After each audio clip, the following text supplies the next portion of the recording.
तर आज आपण बघणार आहोत दम बिर्याणी कशी करायची सोप्या पद्धतीने.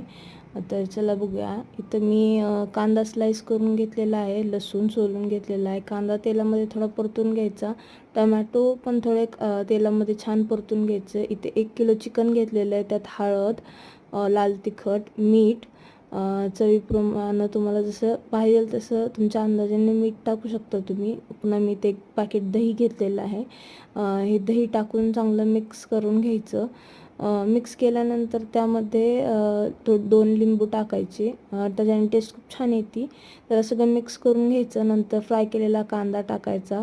नंतर त्यामध्ये अद्रक, लसूण, मिरची आणि कोथिंबीर ह्याची प्युरी आणि टमॅटोची जी आपण टमॅटो परतला होता ती सगळी प्युरी ह्याच्यामध्ये टाकून सगळं मिक्स करून घ्यायचं. नंतर खडा गरम मसाला जो आपण घरी पण करू शकतो किंवा बाहेरनं पण आणलेला चालेल.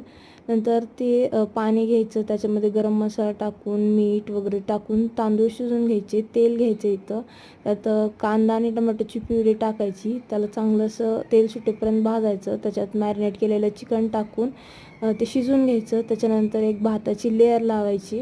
त्याच्यानंतर फ्राय केलेला कांदा, कोथिंबीर, रंग टाकून 15 ते 20 मिनटं बारीक गॅसवर बिर्याणी आपली शिजू द्यायची. अशा प्रकारे आपली बिर्याणी तर तयार आहे. जर तुम्हाला रेसिपी आवडली असेल तर नक्की चॅनलला सबस्क्राईब आणि लाईक करा.